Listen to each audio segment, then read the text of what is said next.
Se vuelve a empezar con un enchufe. Otra vez. Si puedo hacer así. 1, 2, 3. A ver abajo. ¿Y eso cuántas veces lo haces al día? ¿Cuántas veces...? Una vez todos los días. Los enchufes de tu casa. Todos los días, todos los enchufes, ese. Fírmalo, Sí. ¿ves? Que está perfectamente limpio. No tiene nada. Parece nuevo. Exactamente. Eso es y aún bueno. así tú tienes A que... limpiar. A limpiar. Todo. A esto se le llama el trastorno obsesivo compulsivo, más conocido como el TOC. En la mente humana, los pensamientos aparecen y desaparecen constantemente. Sin embargo, para algunas personas, ciertas ideas, imágenes o impulsos se instalan de manera persistente y generan una intensa sensación de ansiedad. Este fenómeno es conocido como el trastorno obsesivo compulsivo o el TOC. Quienes lo padecen se ven atrapados en un ciclo donde las obsesiones, pensamientos intrusivos y no deseados provocan malestar y las compulsiones, conductas repetitivas o rituales mentales surgen como un intento de aliviar esa angustia. Aunque estas acciones pueden proporcionar un alivio temporal, el ciclo vuelve a comenzar, afectando significativamente la vida cotidiana, las relaciones y el bienestar emocional de la persona. El trastorno obsesivo compulsivo tiene dos tipos, el de personalidad y el clínico. Con respecto al trastorno obsesivo compulsivo de personalidad, que no se caracteriza por obsesiones ni compulsiones evidentes, sino por un patrón permanente de perfeccionismo, necesidad de control y preocupación excesiva por el orden, las reglas y los detalles. Las personas con el TOC de personalidad suelen considerar estos comportamientos como correctos o necesarios, incluso cuando interfieren con su desempeño y sus relaciones. Su búsqueda constante de perfección puede dificultar la flexibilidad, la espontaneidad y la dificultad o capacidad de delegar responsabilidades. Entre sus características principales se encuentran el perfeccionismo extremo, necesidad de control, rigidez en normas y procedimientos, dificultad para delegar tareas y excesiva dedicación al trabajo o las responsabilidades. En el segundo caso está el trastorno obsesivo-compulsivo clínico, que es un trastorno de salud mental en el que las obsesiones y compulsiones generan un ciclo difícil de romper. Los pensamientos intrusivos pueden estar relacionados con contaminación, daños, dudas o necesidad de simetría, mientras que las compulsiones pueden incluir lavado excesivo, comprobaciones repetidas, conteo o rituales mentales. La persona suele reconocer que estos pensamientos y conductas son irracionales, pero siente una fuerte necesidad de realizarlos para reducir la ansiedad. Entre sus características principales se encuentran las obsesiones recurrentes e involuntarias, compulsiones repetitivas para disminuir la ansiedad, reconocimiento de que los pensamientos son exagerados o irracionales, malestar significativo e impacto en la vida diaria, actividad intensa cuando no se realizan estos rituales. Ahora vayamos con algunas estimaciones y datos estadísticos a nivel nacional e internacional. En el ámbito peruano, de acuerdo a datos del Ministerio de Salud, se estima que el trastorno obsesivo compulsivo afecta aproximadamente al 2.2% de la población peruana. En estudios focalizados en Lima metropolitana, las cifras varían entre el 0.2% al 1.6%. El trastorno obsesivo compulsivo de la personalidad tiene una prevalencia estimada global del 2 al 8% en población general y se caracteriza por un perfeccionismo extremo y necesidad de control. En el ámbito internacional, según la Organización Mundial de la Salud, la OMS, considera que el TOC es una de las principales 20 causas de discapacidad. Esto afecta aproximadamente entre el 2 al 3% de la población mundial y se manifiesta de forma bimodal, con picos entre los 10 a 12 años y a finales de la adolescencia con 18 a 25 años, cuyo promedio de edad del diagnóstico ronda a los 19 años. Estudios como los referidos por el Instituto Nacional de Salud Mental y el Manual Diagnóstico, el DSM-5, estiman una prevalencia mucho mayor, oscilando entre el 2.1% al 7.9% de la población general. Como ya se mencionaron los conceptos del TOC y datos estadísticos que demuestran lo alarmante que es esta situación y los grupos etarios quienes la padecen. A continuación se presentará el caso de María Claudia Guzmán Reyes, una madre de familia de 40 años, quien se desempeña como aeromoza. Ella vive con su esposo, Armando Paz Agurto, de 40 años, quien estudió logística y ahora trabaja de gerente en Promar, y su hijo Joaquín Paz, de 10 años, como estudiante. Según el diagnóstico, ella presenta un trastorno obsesivo-compulsivo de personalidad, el cual se evidencia mediante el orden específico que deja los objetos y utensilios domésticos. Esto no le afecta de manera psicológica ni emocional, sino que es parte de su estilo de vida. Para ello, se realizó una entrevista con el fin de conocer su caso a mayor detalle, sus conductas de orden y dinámica de convivencia familiar. Usted comentó que tenía TOC. ¿Cómo es que usted se dio cuenta de eso? Más que nada es cuando trato de ordenar ciertas cosas, o para mí es mi orden y eso tiene que estar como a mí me gusta que esté, ¿no? ¿Y esto más o menos desde cuándo empezó a percibirlo? ¿Siempre? ¿Desde pequeña? Creo que cuando empezó No, pequeña no, yo tenía 18, 19 años ya. Yo tenía mi espacio, mi cuarto sola y ya. Claro, podía manejarse su espacio, claro. Y cuando usted ve un objeto fuera de su lugar, ¿cuál es el pensamiento automático que pasa por su mente antes de sentir la molestia? El primer pensamiento que se me viene, porque no está en su sitio, o tiene que estar es en su sitio, tiene que estar en su sitio. Y esa molestia que usted siente es como una tensión muscular con ansiedad, o es más que nada pensamientos. No, pensamientos. Pero si lo vuelvo a ver en ese sitio y no está y nadie lo ha guardado, tengo que hacerlo. Pero yo me jala, ya es un tema que me jala. Y si alguien ajeno moviera algo, ¿Qué lo pongo en su lugar? O sea, si está así como está, lo tiene que poner en su lugar. más o menos en una escala del 1 al 10, ¿cómo usted enumeraría esa molestia que siente? No es tan fuerte, yo creo que un 5. 5 siendo como que... ¿Y siempre ha sido así en esa actitud? ¿O ya mientras más creció Creo que cuando nos mudamos a la casa, sí fue un poco más incisiva porque me gustaba mucho el orden. Ok, y si, digamos, alguien viniera y moviera 5 centímetros todo a la izquierda, absolutamente todo. Sí me doy cuenta cuando alguien mueve algo de la posición en la que está. Y usted lo veía como quizás algún caos. ¿Quién vino y desordenó todo? No me lo veo como caos, pero sí sé que alguien lo movió. O sea, alguien ha venido, alguien ha estado acá, o quién ha movido eso, porque sí sé cómo es las cosas. Al limpiar varias veces al día, o usted como es que tiene alguna rutina de limpieza, por ejemplo. Ya, por ejemplo, yo en las mañanas normalmente me voy al gimnasio y él ya se fue al trabajo y mi hijo también se fue al colegio. Entonces, cuando él pueda tener tiempo, así que no está apurado, me ayuda a tendiendo las camas, ¿no? Pero yo prefiero que las camas cuando yo venga las tiendo, porque ya pasó un tiempo donde se ventilaron y recién empiezo siempre de arriba hacia abajo.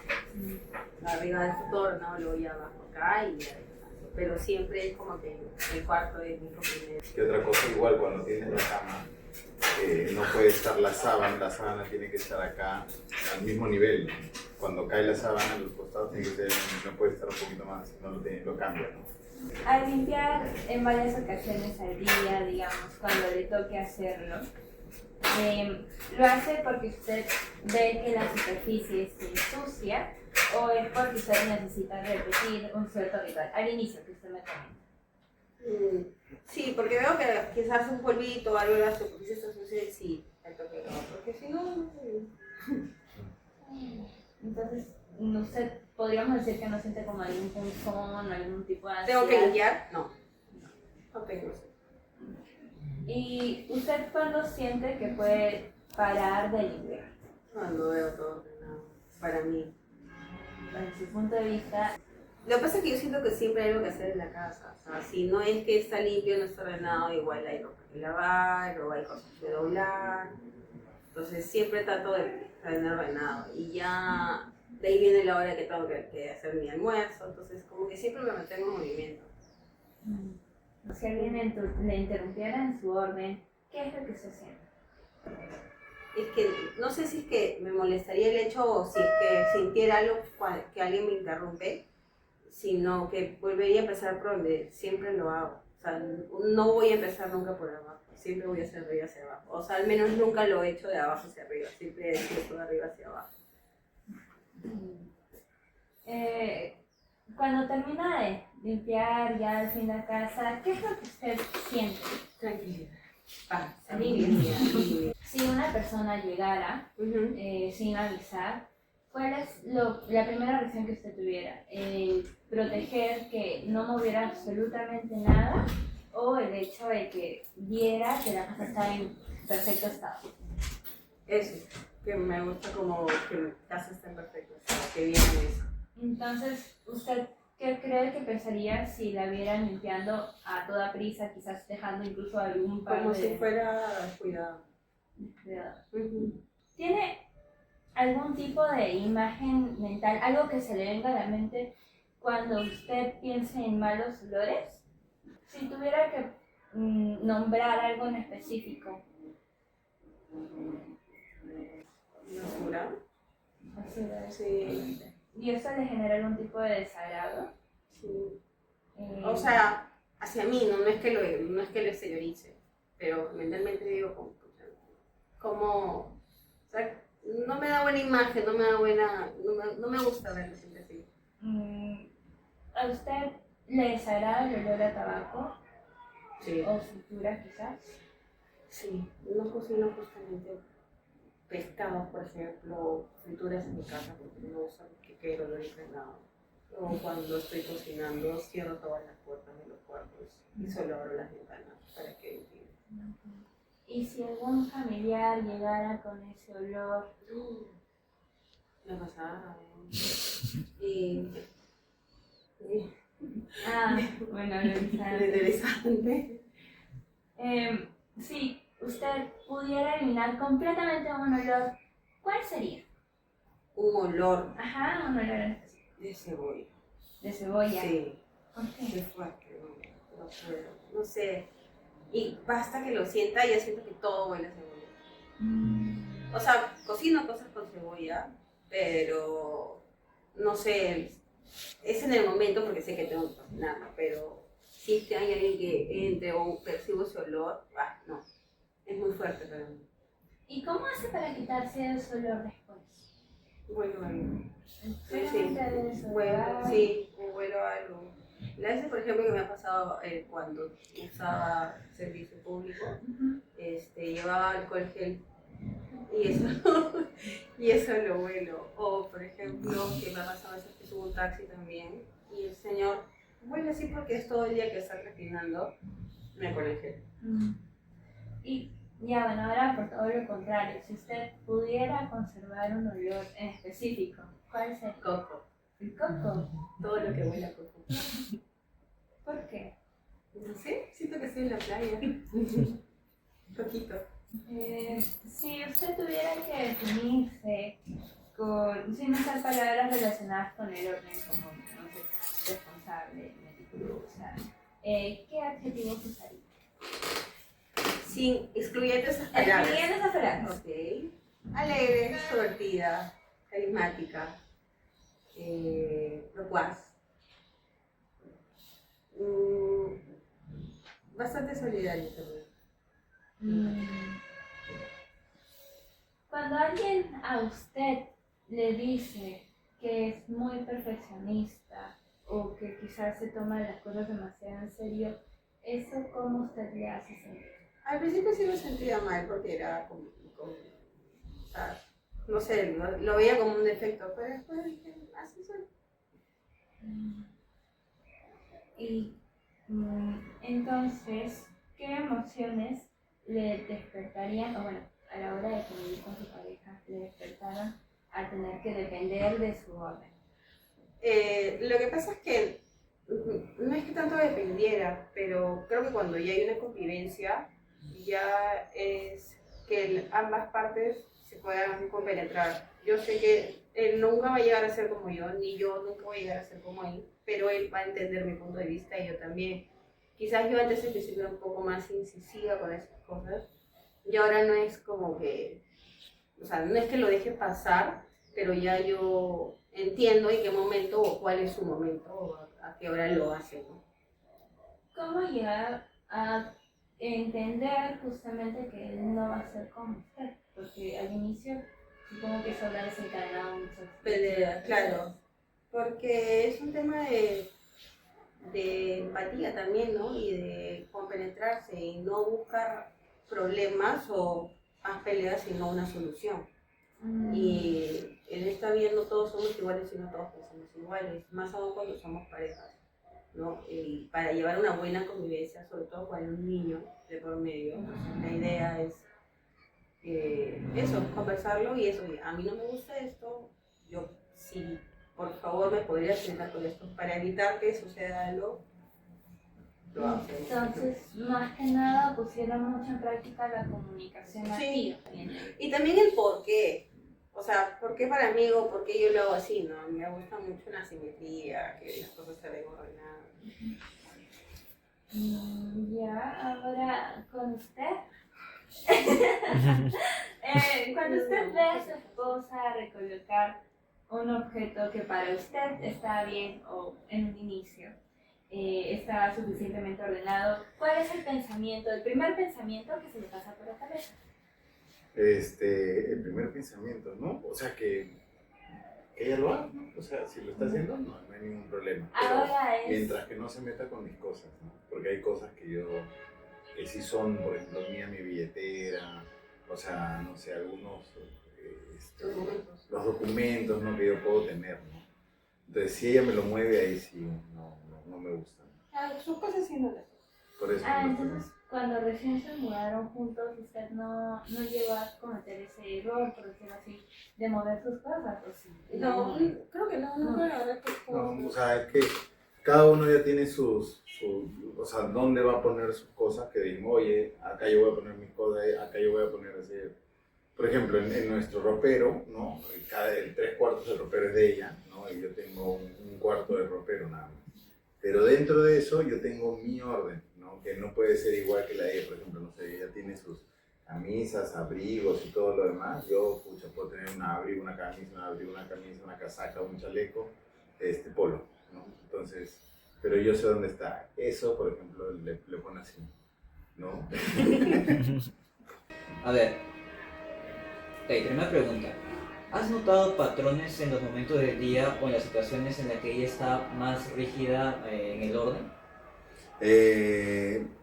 Sí tiene algunos días más que otros, ¿no? Por ejemplo, normalmente cuando ella tiene un día de descanso, días de descanso, ¿no? Y al día sabemos que al día siguiente va a hacer cosas en la casa, ¿no? De por sí, porque ella, como su chamba es de volar, entonces muchas veces está fuera de la casa, hasta algunas veces no está acá, se queda en el extranjero y cuando regrese y tiene unos días, claramente la casa no va a estar como ella quisiera, porque en mi orden, pucha, hay unas cosas que no son.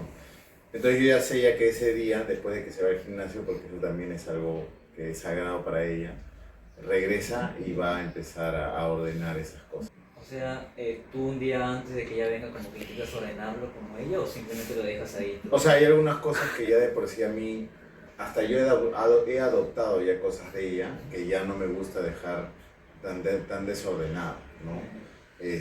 Por ejemplo, yo antes podría no tender la cama todo el día y llego a las 8 o 9 de la noche y lo que hago es meterme ahí nomás, ¿no? Pero ahora ya no, ahora ya de por sí yo necesito ver también la cama ordenada, o sea, y siento que es una necesidad ya, una obligación antes de irme de la casa. Ok, y en un principio, cuando recién se habían mudado, cuando no estaba tanto esa conexión, ¿cómo era en esos casos? O sea, ella era, o sea, y creo que igual, pero venían estas discusiones, ¿no? Porque decía, oye, esto lo he dejado y tú lo has dejado no lo has ordenado, cuántas veces te he dicho, o sea, tienes que volverte más ordenado, ¿no? Y por eso eran las discusiones al inicio, ¿no? Cuando empecé a sentir que me estaba acumulando, que no sentía como que un aporte o un apoyo dentro de, ahí fue donde dije, oye, ¿sabes qué? Esto no me está gustando porque no siento que me... Entonces, ahí es donde creo que ahí hablamos sobre eso para que sea parte de los dos, ¿no? ¿Cuál fue la reacción de cada uno? Empezamos este caso con el esposo. ¿De cuándo? Cuando fue después de una En discusión. un inicio, cuando como que no había tanto esa conexión, esas costumbres. O sea, era como que o sea, hubo un choque de todas maneras, porque yo no lo hacía, ¿no? Dos, es que también un tema de rebeldía y decir, oye, no, se tiene que hacer también como yo quiera, ¿no? No es que solamente tú vas a decir y tú me vas a mandar, por así decirlo, ¿no? Y creo que la tercera ya que fue que fue el tema de la comunicación, porque ya empezamos a hablar y me decía, oye, no, porque debería ser así. Ella dice, no, oye, el ser ordenado trae abundancia, el mover las cosas, armonía, ¿no? Alegría, entonces esas cosas, ¿no? El desorden te trae, no sé, ¿cómo se llama? ¿Cómo dices? Atrae más desorden, pero aparte y pobreza. Ajá. Entonces yo no quiero. La última vez que discutieron por el orden, ¿qué emociones se habrían debajo de lo que sería un enfado, ¿no? Un fastidio? ¿Qué emociones aparte se Incomprendida. Sí, o sea, aparte del enfado creo que, o sea, ¿cómo te puedo decir? Ya, creo que tantas veces ha pasado que ya lo siento como que es ella, pues, ¿no? Así es ella de su esencia, ¿no?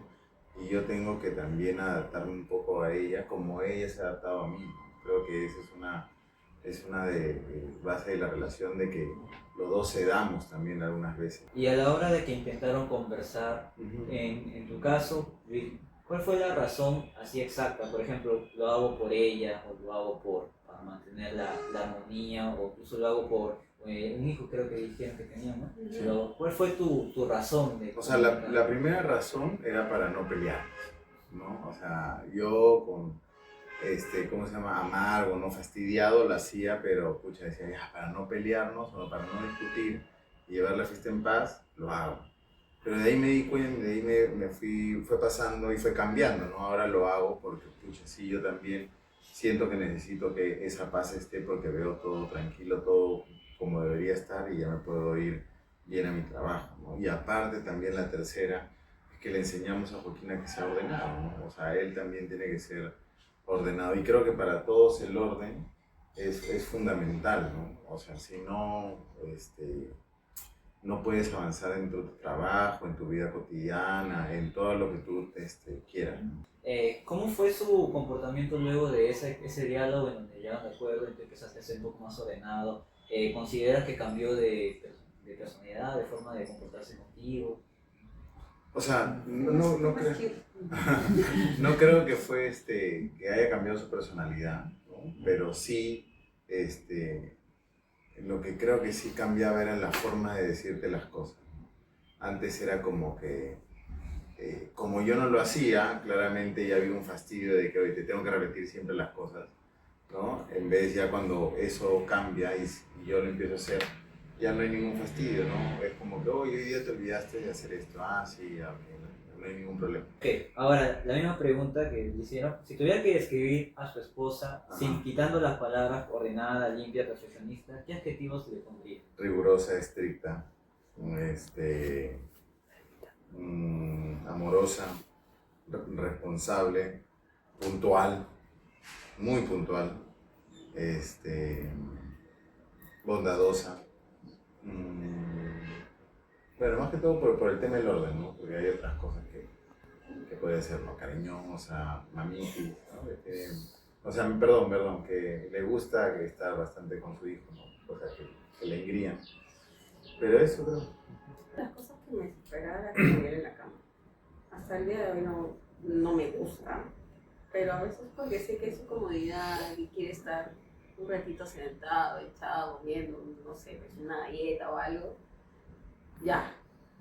Pero yo estoy de reojo y veo ya el polo acá con las migajas y dije, si están en el polo, están encima de mi cama. Y si están encima de mi cama, él no ve, entonces yo, Armando, mira tu polo. ¡Ay, ya, Fran! Pero como mi cama es media así clarita, yo me agacho así para ver si realmente no veo nada. Porque no ve que no se las migajas en la cama. ¿Cómo se ven ustedes dos dentro de 10 años? Ahí Sí, tenemos. llego también joven.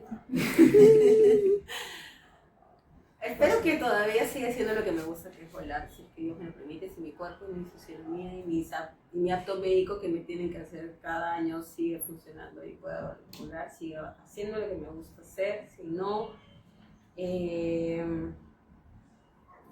mi hijo esté ya para realizarse, ¿no? Y bueno, viajando juntos. O sea, igual, como pareja creo que lo vemos con Joaquín cada vez más grande ya, bueno, fácil ya 20 años debería estar fuera del país, como que queremos, ¿no?, que estudie fuera, y si no, estudiando la carrera que a él le guste. Viviendo juntos, no sé si acá, estamos viendo a ver en planes de que más adelante nos mudamos, y laboralmente, pucha, sí, trabajando lo mismo, creo que en logística, pero dentro del grupo donde trabajo por ahí, pero en otra empresa, para poder seguir creciendo. Sí, entiendo. Ahora, ¿consideras que la necesidad que tiene tu esposa, qué explicación le darías conociéndola? ¿Por qué crees que tiene esa clase de comportamiento? Pucha, es friki. No, yo creo que es por el mismo, o sea, no sé, creo que esto de acá nace ya desde niño, ¿no? O sea, creo que lo traes de fábrica, por así decirlo. O ves algo que te trauma y dices, yo no puedo ser así, y haces que cambie, que te gire completamente, ¿no? Entonces, yo lo veo con estas cosas, yo las veo parte de ella, pero creo que eso, el que esté las cosas bien, todo limpio, en su sitio, a ella la hacen feliz. Y entonces, y ella es mi esposa y yo quiero siempre verla feliz. Así que si tengo que dar un poco más de un grano de arena o esforzarme más para que ella se sienta feliz, lo voy a hacer, ¿no? Lo que pasa, creo yo, cómo empezó, porque cuando yo vivía en las casas de mis papás, vivía con mis 3 hermanos y yo a veces compartía cuarto con ellos, ¿no?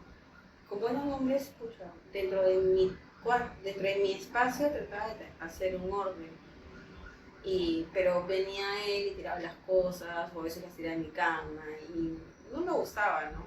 Cuando yo empiezo a trabajar en aviación, es otro mundo completamente distinto. Y veía el orden que había en los hoteles y decía, wow, a mí me gustaría que mi casa sea así, ese orden, esa multitud, que llegues y digas qué bonito.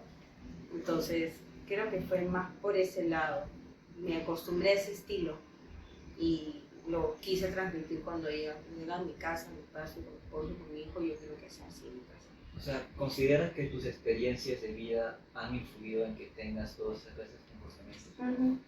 Y si no fueran por esas experiencias, Quizás seguiría adoptando la misma edad que vivía cuando estaba antes, con mis papás, quizás no hubiera visto ese cambio. O sea, dentro de ese espacio trataba de yo mantener un orden.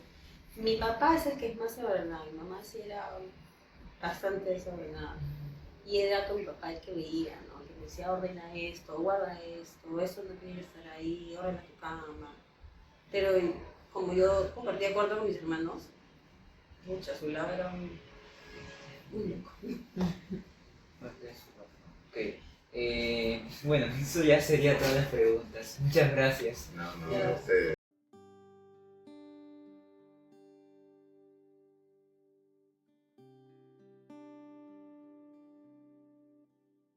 El trastorno obsesivo-compulsivo de la personalidad va más allá del orden y la disciplina. Se caracteriza por una necesidad constante de control, rigidez y perfeccionismo que puede afectar las relaciones, el trabajo y el bienestar personal.